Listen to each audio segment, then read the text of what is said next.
Hola amigos de Finanzas Personales, muy buenos días. Otra vez estamos en este Facebook Live, en streaming, esta vez para responder todo lo que ustedes quieran saber sobre la seguridad social, pero ante todo un invitado muy especial. Nos acompaña Camilo Méndez, CEO y fundador de Simplifica. Y Camilo, muchas gracias por estar acá con nosotros, acompañándonos en Finanzas Personales, y cuéntenos un poco acerca de usted, Camilo, y de la compañía que nos está en este momento ayudando con todas las preguntas de seguridad social. Hola Francisco, muchas gracias por la invitación. Bueno, pues como bien lo decías, soy el gerente y fundador de Simplifica. Simplifica es una plataforma para la gestión de empleados domésticos. Ayudamos a los empleadores a hacer las cosas bien. Mucha gente tiene dudas, como nuestro público ahorita nos lo mostrará, sobre cómo gestionar a sus empleados, pagar seguridad social, nóminas, etcétera. Y nosotros creamos una plataforma para ayudarle a las personas a hacer esto. Entonces, eso es lo que hace Simplifica. Tú traes tu empleado y nosotros te ayudamos a gestionarlo por un monto mensual, una mensualidad. Originalmente, digamos, yo estudié ingeniería industrial en la Universidad de los Andes.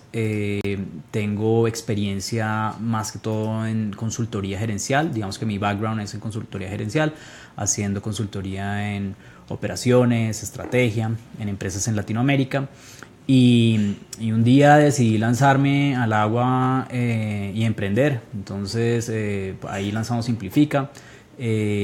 Tenía, digamos, como el background para hacerlo. Tengo un máster en sistemas de información. Es algo que me ha ayudado, digamos, como para entender todo este mundo digital, y lanzarme al agua a hacer esto y ayudar a las personas a hacer las cosas bien con Simplifica. Bueno, pues Camilo, qué importante que uno en Colombia pueda emprender y que tenga pues las posibilidades de hacerlo a través de una aplicación, a través del mundo digital. Empecemos a hablar un poco de este tema. ¿Por qué es importante estar en seguridad social? No solamente pues por el tema de multas o de sanciones que uno pueda recibir, sino a la persona que en este momento no tiene seguridad social, ¿a qué se está arriesgando? ¿A qué se está exponiendo? Pues es importante desde varios puntos de vista. Entonces es importante para uno como trabajador aportar a la salud para estar cubierto en caso de una eventualidad. Aportar a pensión para que cuando uno termine su relación laboral pueda tener derecho a una pensión. Eso es del punto de vista del trabajador, es un beneficio al final que tiene. Desde el punto de vista del empleador, pues es un tema de regulación, es un tema de que tiene que hacer las cosas así, es un tema de legislación. Y aportar al sistema de seguridad social en general. ¿Para qué? Para que sus empleados nuevamente tengan acceso a salud, tengan acceso a pensión, y él mismo esté cubierto ante un eventual accidente, por ejemplo con la ARL.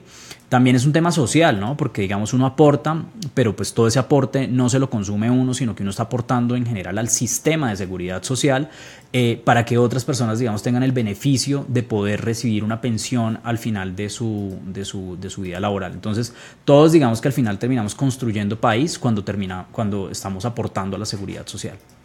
Bueno, bien importante, y recordemos como algunas estadísticas, algunos datos. Colombia está en este momento en una senda de crecimiento del trabajo informal, y eso puede ser una causal de ¿qué, Camilo? Porque eso puede también deberse a que no se están creando los suficientes puestos de trabajo que sean formales, o que la gente se está saliendo más bien como a tener sus propios negocios, pero sin tener en cuenta la seguridad social. ¿Qué está reflejando en este momento el panorama laboral colombiano? Yo diría que son varias cosas, ¿no? Uno es la dificultad de hacerlo. Realmente el sistema no es tan sencillo, es complejo. Digamos que por eso nosotros existimos. Si fuera más sencillo, más personas aportarían, más personas sabrían cómo hacerlo, y el gobierno, digamos que en general estaría recibiendo pues mayor dinero al sistema. Pero yo creo que hoy en día es muy complejo, hay muchas reglas, hay muchas cosas que la gente no entiende. Entonces la gente al final termina no haciéndolo, ya sea el pequeño empleador. En general las empresas grandes, digamos que lo hacen bien, pero el pequeño empleador termina haciéndolo, y el pequeño empleado y el independiente no entiende muy bien cómo hacerlo, y entonces tampoco termina haciéndolo. Entonces eso es un tema, digamos, frente a la no formalización. Lo otro yo creo es que al final pues las personas, como tú dices, sí terminan, digamos, como viendo que este es el camino fácil, salir a montar un negocito, salir y volverse independiente, y nuevamente, como no saben hacerlo o no hay una legislación que ellos conozcan, pues terminan no haciéndolo. Esto, digamos, genera vulnerabilidad al final, ¿no? Cuando uno tiene una relación laboral que no es formal, se terminan generalmente vulnerando los derechos del trabajador, y el trabajador además aceptándolo. Muchas veces es el mismo trabajador el que no quiere formalizarse. ¿Por qué? Porque le hacen unas deducciones, pero lo que hay que entender es que esas deducciones se van a ver reflejados en unos beneficios. Entonces yo creo que es un poco entender cómo funciona al final el sistema, y es que yo doy un poco para ganar más en el futuro. Pero la gente muchas veces no entiende eso y le pide a sus empleadores que no los formalicen, pero pues no es una opción. Bueno, y queremos saludar en este momento a los amigos de Finanzas Personales que nos están siguiendo a través de Facebook y también de Twitter en la transmisión por Periscope. Tenemos varios saludos de Eduardo Sánchez Romero, muy buenos días, César González, Ricardo Arenas Arboleda, Johan Espinosa Córdoba, Patricia Franco, Walter Araníbar Rimey y Cristian Navarro. A todos ellos, pues muchas gracias por estar participando. Son 74 personas, 82 personas que nos están en este momento viendo a través de Facebook. Y vayamos entrando en detalle, Camilo, ¿cómo es el tema de la liquidación de la seguridad social? ¿Cuáles son los aportes que uno debe hacer como empleador y también como empleado? Ok, pues los aportes son básicamente la salud, que es la que la gente conoce como las EPS, una es salud, otra es pensión, otra es ARL, que son los riesgos personales, caja de compensación, y está el SENA y el ICBF. Entonces esos en general, digamos, son los aportes que uno tiene que hacer, y depende de muchas cosas cuándo se hacen y cuándo no se hacen. La salud está a cargo de los dos, de empleado y empleador, al igual que la pensión, y el pago de la ARL, la caja de compensación, SENA e ICBF está a cargo del empleador. En general, pues en salud se paga el 12.5%, 4% corresponde al trabajador, 8.5% al empleador. En pensión, el 16%, 12% a la empresa o al empleador y 4% al trabajador. La ARL depende de los riesgos, están demarcados los riesgos. El más bajo es el riesgo 1, que paga el 0.522% la empresa, y está la caja de compensación, que es el 4% también a cargo de la empresa. El SENA es el 2% y el ICBF el 3%, si no recuerdo mal.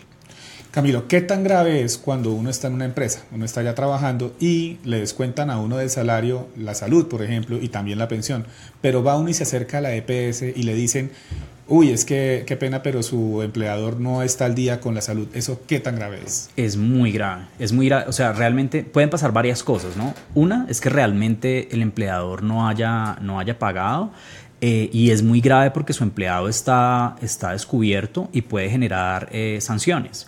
Y pues al final, digamos, si es un tema que es una urgencia, pues tendrían que atender a la persona de todas maneras, y si es algo que tienen que hacerle algún procedimiento y no está cubierto, probablemente le va a tocar al empleador cubrirlo con su patrimonio. Entonces es súper importante pagar esto a tiempo. Igual si uno no paga a tiempo la seguridad social, hay también beneficios que tienen ciertas empresas que podrían perder los beneficios tributarios, que podrían perderlos si no se paga a tiempo la seguridad social. Desde el lado de... ese es un problema, digamos que la empresa no haya pagado. Muchas veces también sucede que las plataformas de administración de datos de las EPS o los fondos de pensión no están actualizadas. De hecho, el pago se hizo, pero uno va a ver y la plataforma no actualizó. Eso, digamos, es algo que en Simplifica nos hemos dado cuenta que hay mucho error respecto a esto. Yo antes de entrar a trabajar en esto no sabía, digamos, que se daba tanto, pero nos hemos dado cuenta que es algo como del sistema. En general no se actualizan rápido esas bases de datos, y los prestadores de salud no saben si la persona realmente pagó o no pagó. Bueno, continuemos con los saludos de las personas que nos están viendo a través de Facebook y Periscope.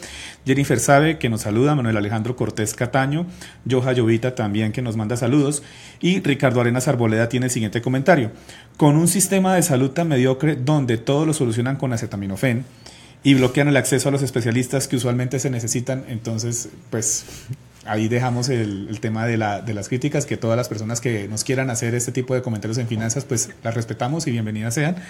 Y Pablo Mirke dice: para independientes que pasan cuentas de cobro, ¿se debe pagar seguridad social de cada cuenta de cobro? Sí, pues digamos que si uno tiene un contrato, un solo contrato con una sola empresa, puede uno negociar con esa empresa para que la empresa misma le descuente sobre ese contrato. Cuando uno ya tiene más de 2 contratos, tiene sobre cada uno de esos contratos que hacer la liquidación de la seguridad social y demostrarle al contratante en ese momento que se pagaron los aportes a seguridad social. Uh-huh. Muy importante también hablar acerca del tema de cuando uno tiene personas a cargo, por ejemplo las empleadas domésticas que van a la casa a hacerle a uno el oficio, y el año pasado entró una norma que decía que había que pagar la prima de estas personas que uno estaba manejando, pero no solo la prima. ¿Qué pasa si yo no estoy pagándole a la empleada de servicio también las prestaciones como la salud, la pensión e incluso los riesgos laborales, Camilo? Es muy grave también. Digamos que el gobierno o la regulación, la ley, dice que a todos los empleados que uno tenga hay que pagarles la seguridad social. Muchas veces la gente cree que por estar en el Sisbén no debe estar, por ejemplo, pagando la seguridad social, y eso es un concepto errado. A todos los empleados hay que pagarle seguridad social. Muchas veces también la gente pacta con sus empleados: ¿sabe qué? Fírmeme este acuerdo, entonces nosotros llegamos al acuerdo en que yo le pago todo a usted y usted va y se paga la seguridad social y ahí va todo incluido en lo que yo le pago. Eso no se puede hacer. Es responsabilidad del empleador pagar la seguridad social, porque se puede enfrentar a muchas multas. Inclusive un acuerdo de esos no tiene ninguna validez. Un acuerdo de esos, en cualquier momento el mismo empleado puede llegar a rebatirlo y exigir que se le pague la pensión no pagada, por ejemplo, y una vez exige eso, el gobierno exigirá que paguen la salud no pagada también. Eso, y se generan unas multas muy grandes por no haberlo hecho bien, más la demanda que puede llegar a hacerle un trabajador a uno si uno no lo hizo bien. Bueno, y tenemos también una pregunta de una persona que dice: si soy independiente y solo pago salud, ¿qué ocurre? Y esto lo dice, déjeme volver acá, Clara Inés Peña Serrano. Gracias, Clara. Ok, pues en principio los operadores de información, los que son quienes nosotros conocemos como las planillas o las pilas, no reciben en una planilla solamente salud para un independiente. No tiene que cotizar en combo, por así decirlo. Se recibe salud y se recibe pensión. Entonces, en principio uno no podría hacerlo. Pues realmente, si quisiera hacerlo y encuentra la forma de hacerlo, que no sé cuál sería, pues al final lo que está dejando es, digamos, su futuro como al aire un poco, porque pues en qué momento, digamos, se va a pensionar usted. O sea, uno tiene que programarse para aportar a pensión, para que en un futuro no pueda pensionarse precisamente y recibir ese dinero que le va a permitir, digamos, tener una tranquilidad en su vejez. Bueno, Esteban Palma nos felicita por el tema. Ricardo Arenas Arboleda comenta: en el tema de pensiones están desprestigiadas las instituciones porque no consolidan los aportes de los diferentes empleadores que uno ha tenido, y debe uno mismo ir uno a uno a esas AFP para que le respondan algunas empresas donde su trabajo ya no existen. Bernardo Martelo también nos felicita por el tema. Ricardo Arenas Arboleda nos sigue ahí pues comentando, está muy activo. Jocelyn Elena Nieto, que dice: si el independiente paga en el mes actual, porque se debe hacer de forma anticipada, que lo pone ahí entre paréntesis, y tiene una incapacidad que rige en el mes siguiente, pero la EPS se negó a transcribir la incapacidad, debido a este motivo pierde el trabajo, y después de este episodio la EPS decide transcribir, ¿debería pagar el empleador el mes siguiente para recibir el pago de la incapacidad? No comprendí muy bien, pero digamos, en principio antes se pagaba anticipado. Ahora digamos que con la nueva reforma tributaria uno puede pagar posterior, digamos, a recibir el ingreso. En el caso, digamos, de que uno es independiente, realmente uno es el que es responsable sobre cualquier aporte a la seguridad social. Entonces, el empleador realmente no tendría ninguna responsabilidad frente a este asunto. O sea, puede ser que suene algo injusto en este caso específico que estamos exponiendo, pero pues así es la legislación realmente. O sea, no es responsabilidad del empleado o del contratante, porque no es empleador, realmente es del contratante, hacerse cargo de algún pago respecto a seguridad social.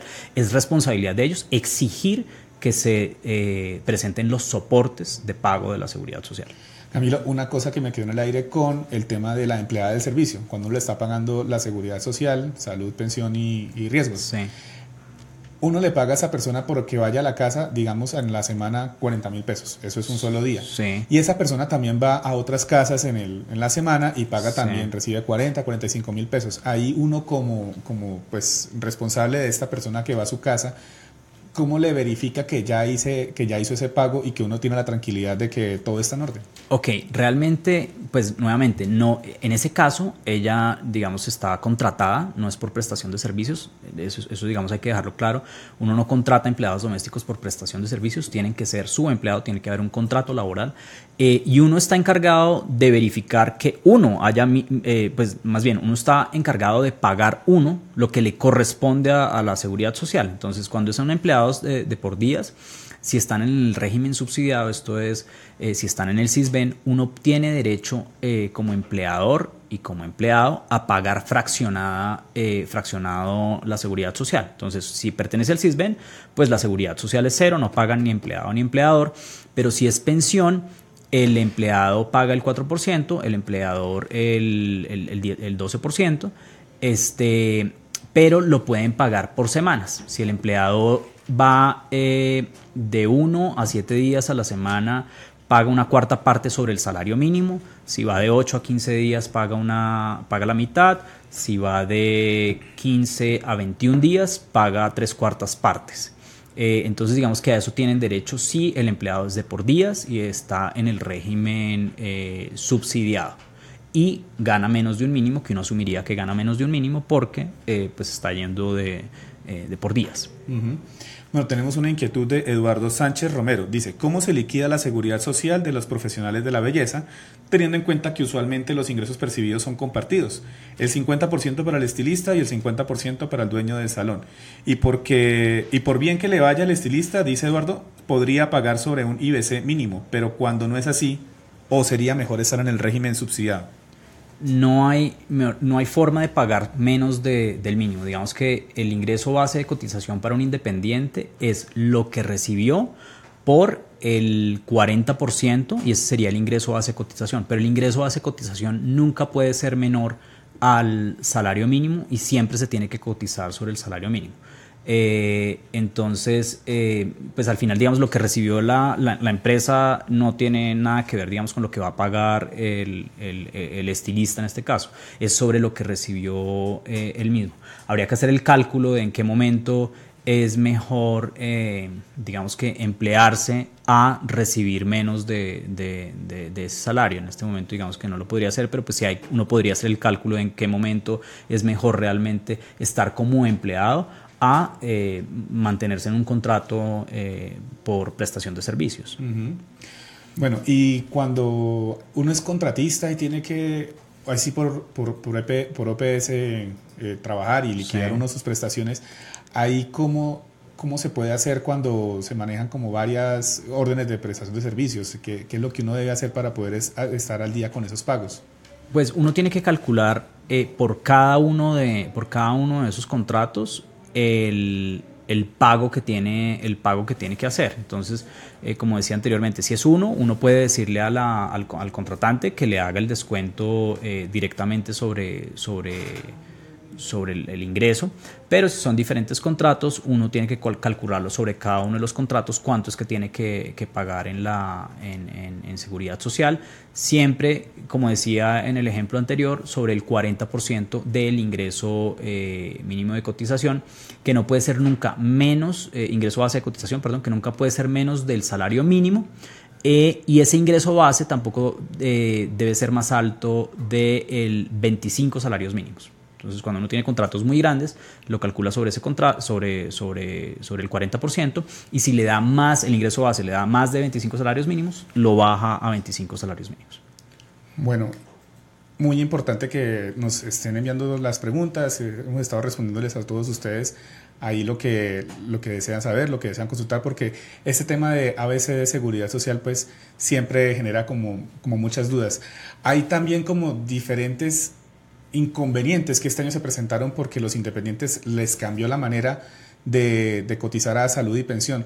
¿Qué fue lo que ocurrió ahí, Camilo? Si nos puede aclarar un poco la situación y se extendieron como unos plazos por un decreto que venía del Ministerio de Salud. Pues básicamente, digamos que el cambio grande es que los independientes, yo creo que tenían razón, decían, oiga, yo no he recibido la plata de mi contrato y me toca, para que me paguen muchas veces, ir y demostrar que yo pagué mi seguridad social sin haber recibido aún el dinero. Entonces lo que cambió es que uno puede ya digamos, recibir el dinero e ir y pagar la seguridad social con ese dinero y demostrar, digamos, que uno pagó pero pues ya habiendo recibido el dinero. O sea, porque antes no había digamos, un poco de justicia, porque la gente pues no había recibido la plata y ya tenía que pagar, y no tenía fondos muchas veces para hacerlo. Ese fue, digamos, que el cambio más grande que hubo respecto a los independientes. Uh-huh. Bueno, Pedro Puello del Río pregunta: ¿cuál es la consecuencia para los independientes de no pagar aportes a la seguridad social en cuanto a intereses de mora? Realmente no sé exactamente, digamos, cuáles son las multas, pero existen multas al igual que las empresas por no pagar la seguridad social. Y son altas. O sea, he conocido casos de personas que se hacen pues los de la vista gorda o miran para otro lado cuando les toca pagar eso, pero existe una unidad que se llama la UGPP, la Unidad de Gestión de Pasivos para Fiscales, que está muy pendiente de las personas y las empresas que no pagan la seguridad social, y se generan multas por no hacerlo. Generalmente, digamos que lo que he visto es que la UGPP empieza a enviar unos comunicados diciéndole a uno: oiga, usted recibió unos ingresos, yo sé que usted recibió unos ingresos y no he visto que usted haya hecho los pagos a la seguridad social. Generalmente le dan unos plazos para ponerse al día, pero tiene que estar uno muy atento al recibir estos comunicados y ver cómo puede hacer para ponerse al día. Pero en general lo que he visto es que envían primero estos comunicados y después ya se lanzan a ponerle una sanción, pero pueden ser de montos importantes. Berardo Martelo deja este comentario: ¿cómo se halla el IBC para pago de aportes a independientes? El IBC es básicamente, uno coge el valor recibido durante ese mes. Si digamos el pago se lo hacen a uno mensual, entonces cada mes uno coge cuánto le pagaron mensualmente, lo multiplica por el 40%, verifica si le dio más arriba del IBC, del salario mínimo legal vigente. Si no le dio más arriba del salario mínimo legal vigente, se usa el salario mínimo legal vigente como ingreso base de cotización. Si le dio más arriba, verifica que no le dé más arriba de 25 salarios mínimos legales vigentes. Si le dio más arriba, lo baja hasta 25 salarios mínimos legales vigentes. Si está entre el rango de 1 a 25 salarios mínimos legales vigentes, ese es el salario base, el ingreso base de cotización, el 40% de lo recibido en el mes. Si uno tiene un contrato a 6 meses, por ejemplo, puede hacer que al final, cuando recibe el ingreso base, el ingreso a los 6 meses, cotiza sobre lo que recibe en ese momento, cuando le hagan efectivo realmente el pago. Bueno, hay una pregunta de David Gallego: ¿por qué hay que pagar seguridad social por cada contrato que se tenga si las EPS solo reciben una afiliación? Realmente no sé por qué está hecho así, pero pues digamos que esa es la legislación y yo le entiendo, digamos, el punto a Ricardo, a David. A David. Porque sí, tiene razón, digamos que al final uno está pues al final pagando sobre cada contrato y eso se acumula. Lo que supone esto es que uno suma todos estos contratos y ese al final, digamos, es como el ingreso que uno tiene y esa sería la base. Pero antes, digamos que era aceptado que uno, o digamos era menos evidente que uno tenía que hacerlo sobre cada contrato, pero ahora digamos es muy claro que hay que hacerlo sobre cada uno. Que David nos dejó ahí un temita que nos puede servir como un artículo para finanzas y bueno, sí. Le dejamos ahí la duda. Inclusive digamos en empleados domésticos pasa un poco lo mismo, digamos que la persona si va a 5 casas diferentes aporta 5 veces sobre un salario que recibe, que al final puede dar más de lo que aportaría si recibiera solamente un salario mínimo mensual. Y suena injusto, digamos, pero la legislación quedó hecha así. Entonces también uno se pregunta, bueno, ¿por qué esto no se pensó para que la persona pues al final no tuviera que aportar mucho más de lo que realmente pues debe en teoría aportar? Bueno, una duda de Manuel Alejandro Cortés Cataño. Dice, yo trabajo para una compañía bastante grande. Hay comisiones extras que me pagan proveedores externos amarrado al producto que vendí de mi empresa. Y para cobrar dichas comisiones, si superan el salario mínimo, me exigen tener salud y pensión al día como si fuera un independiente. ¿Ahí cómo funciona esto?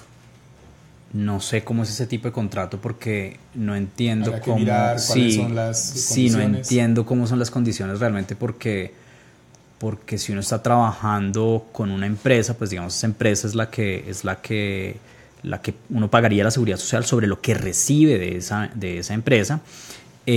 Obviamente uno podría tener, digamos, como un negocio alterno, porque uno puede ser a la vez empleado, digamos, tener una consultoría de algún otro tema o un negocio alterno, pero pues cada uno de estos es diferente. Entonces, si él tiene, digamos, como un negocio, proveer algún tipo de servicio en el que reciba esas comisiones, pues sí, claramente eso es un ingreso adicional como independiente.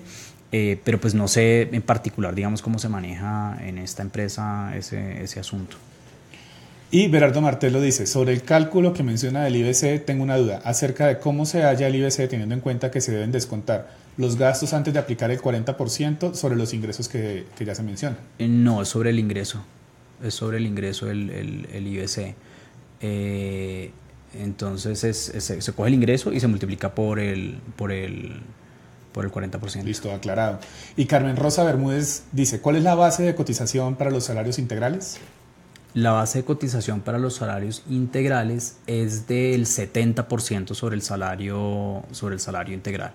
Esa es la base de cotización. Chuleado. Eduardo Sánchez Romero dice, cuando soy trabajador independiente y tengo varios contratos, pero el riesgo de la ARL es diferente como el pago correctamente de la seguridad social. Un momento, yo reformulo esta pregunta. Es una persona que es un trabajador independiente y tiene varios contratos, pero el riesgo de la ARL es diferente. ¿Cómo paga correctamente la seguridad social para que no haya problemas con las prestaciones económicas? Sí, realmente el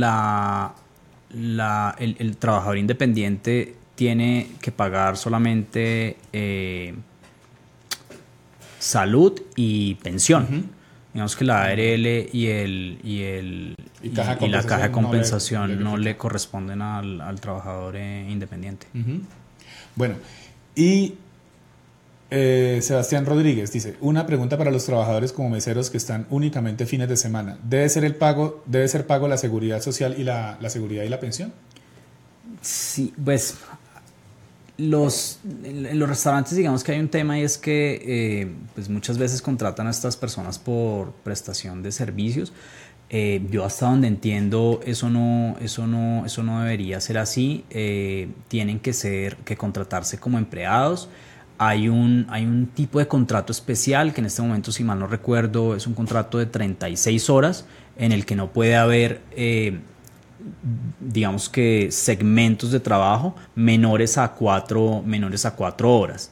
Y se puede hacer así, muchos restaurantes lo manejan así, pero se tiene que contratar a la persona. Si por alguna razón es un servicio especial en el que hay cabida a hacer un contrato de prestación de servicios, pues se paga igual como se paga un independiente, que ya lo hemos hablado.